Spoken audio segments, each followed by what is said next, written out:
ಬೊಮ್ಮಾಯಿಯವರ ಸರ್ಕಾರ ಯಾಕಿದೆಲ್ಲ ಹೇಳ್ತಾ ಇದ್ದೀನಿ ಅಂದರೆ, ನೀವು ಒಂದು 3-4 ದಿವಸ ನಮ್ಮ ಸರ್ಕಾರನ ಬಹಳ ಟಿವಿನಲ್ಲಿ ಅಲ್ಲಿ ಇಲ್ಲಿ ಎಲ್ಲ ಬಹಳ ಇದು ಮಾಡಿಬಿಟ್ಟಿದ್ದೀರಿ. ಅದಕ್ಕೆ ನಾವು ನಮ್ಮ ಇದನ್ನು ಡಿಪೆಂಡ್ ಮಾಡ್ಕೋಬೇಕಲ್ಲ ನಮ್ಮ ಸರ್ಕಾರನ. ಅದಕ್ಕೋಸ್ಕರ ನಾನು ಹೇಳ್ತಾ ಇದ್ದೀನಿ, ಇವತ್ತು ನಮ್ಮ ಬೊಮ್ಮಾಯಿಯವರ ಸರ್ಕಾರದಲ್ಲಿ ಬೊಮ್ಮಾಯಿಯವರ ಸರ್ಕಾರ ಬಿಟ್ಟು ಹೋಗ್ಬೇಕಾರೆ 5,22,000 ಕೋಟಿ ಸಾಲ ಬಿಟ್ಟೋದು ಬೊಮ್ಮಾಯಿಯವರು. 5,22,000 ಕೋಟಿ. ಎಷ್ಟು? 1918ನೇ ಇಸ್ವಿ, 1923ನೇ ಇಸ್ವಿ, 23ನೇ ಇಸ್ವಿಗೆ. ಈಗ ಎಷ್ಟಾಯ್ತು ಹೇಳ್ತೀನಿ, ಅದನ್ನೇ ಏನು ಮುಚ್ಕೊಳಕ್ಕಾಗತ್ತಾ? ಪಬ್ಲಿಕ್ಗೆ ಬಂದಿರಲ್ಲ. ಈಗ ಎಷ್ಟಾಯ್ತು ಅಂತ ಅದನ್ನು ಹೇಳ್ತೀನಿ ನಾನು. ಈಗ ಎಷ್ಟಾಗಿದೆ ಸರ್? ಒಂದು ಸ್ವಲ್ಪ ಕಡಿಮೆ ಮಾತಾಡಿ.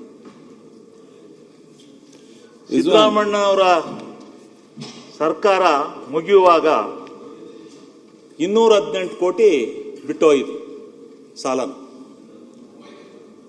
ಬೊಮ್ಮಾಯಿಯವರ ಸರ್ಕಾರಕ್ಕೆ ಅದು 5,22,000 ಕೋಟಿಗೆ ಹೋಯ್ತು. ಎಷ್ಟಾಯ್ತು ನೀವೇ ಲೆಕ್ಕ ಹಾಕಿರಿ, ನಾನು ಹೇಳಕ್ ಬರಕಲ್ಲ. 282 ಕೋಟಿ ಎಕ್ಸಸ್ ಆಯ್ತು.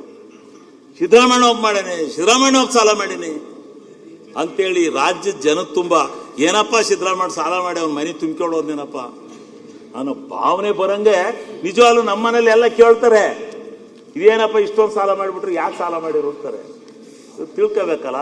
ಅದಕ್ಕೋಸ್ಕರ ಹೇಳ್ತಾ ಇರೋದು.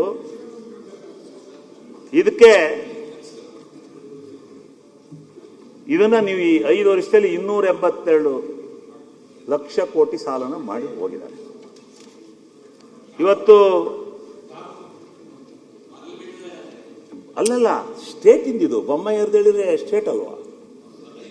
ಬೊಮ್ಮಾಯಿಯವರು ಬಿಜೆಪಿ ಸರ್ಕಾರದಲ್ಲಿ 115% ಆಗಿತ್ತು ಅವ್ರು ಮಾಡಿದ ಸಾಲ. ಈಗ ಸಿದ್ದರಾಮಣ್ಣವ್ರು ಮಾಡಿರೋದು 57% ಆಗಿದೆ. ನೀವು ಇದನ್ನು ತೆಗೆದು ನೋಡಿ. ಆಗ ಬಜೆಟ್ ಗಾತ್ರ ಎಷ್ಟಿತ್ತು, ಈಗ ಸಿದ್ದರಾಮಣ್ಣ ಮಾಡಿರ್ತಕ್ಕಂಥ ಬಜೆಟ್ಟಿನ ಗಾತ್ರ ಎಷ್ಟಾಗಿದೆ, ಬಜೆಟ್ಟಿನ ವ್ಯವಸ್ಥೆ ಏನಾಗಿದೆ, ಇದೆಲ್ಲನೂ ನಾವು ಸ್ವಲ್ಪ ರಾಜಕೀಯವಾಗಿ ಟೀಕೆ ಮಾಡೋದು ಸ್ವಾಭಾವಿಕ. ಆದರೆ ಟೀಕೆ ಮಾಡೋದು ಅಸತ್ಯಗಳನ್ನು ಜನತೆಗೆ ಹೋಗಬಾರದು ಅನ್ನೋ ದೃಷ್ಟಿಯಿಂದ ನಾನು ಇದನ್ನು ಮಾಡ್ತಾ ಇದ್ದೀನಿ. ಆಮೇಲೆ ಆಯಿತು ಅಧ್ಯಕ್ಷರೇ,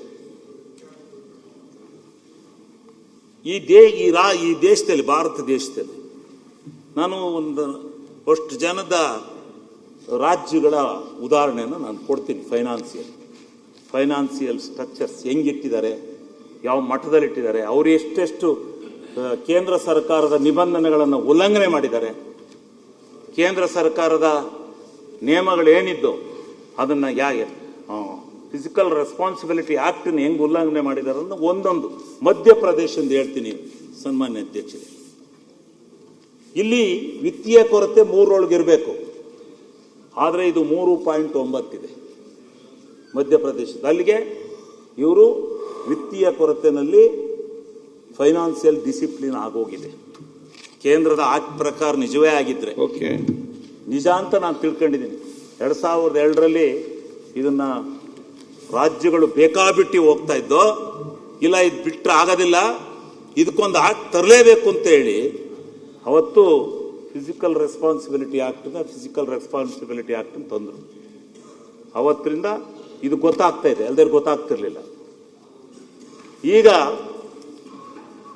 ಇವರು GSTPಯ ಸಾಲ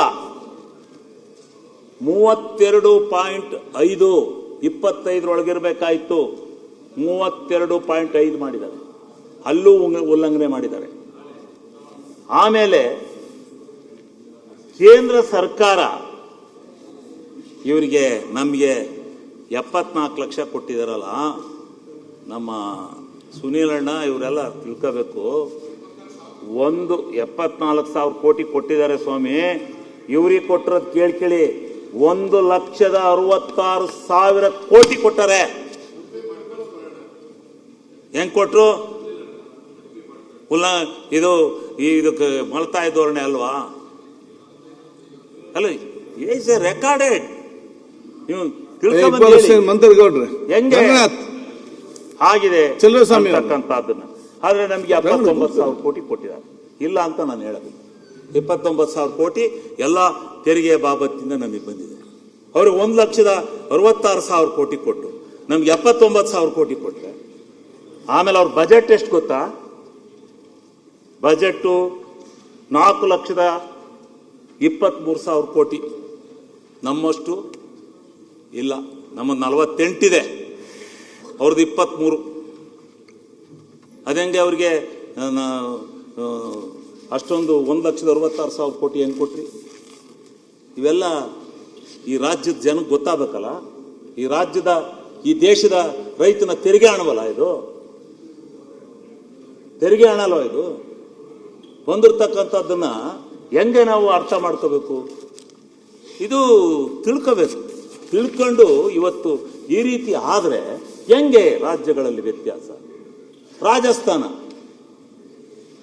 ರಾಜಸ್ಥಾನದಲ್ಲಿ GSDP ವಿತ್ತೀಯ ಕೊರತೆ 3.7ರಷ್ಟಿದೆ. ಅಲ್ಲೂ 25 ಮೀರಿದೆ. ನಿರ್ಭೀತ, ನಿಷ್ಪಕ್ಷಪಾತ, ವಿಶ್ವಾಸಾರ್ಹ ಸುದ್ದಿಗಳಿಗೆ ಮತ್ತೊಂದು ಹೆಸರಾಗಿರುವಂತ ನ್ಯೂಸ್ 18 ಕನ್ನಡ ಈಗ ಆಪ್ನಲ್ಲೂ ಲಭ್ಯವಿದೆ. ದಯವಿಟ್ಟು ಇಲ್ಲಿರುವ QR ಕೋಡ್ ಅನ್ನ ಸ್ಕ್ಯಾನ್ ಮಾಡಿಕೊಂಡು ಆಪ್ ಅನ್ನ ಡೌನ್ಲೋಡ್ ಮಾಡೋದಕ್ಕೆ ಮರಿಬೇಡಿ. ನಿಮ್ಮ ಬೆಂಬಲ ಹೀಗೆ ಸದಾ ನಮ್ಮೊಂದಿಗಿರಲಿ. ಧನ್ಯವಾದ.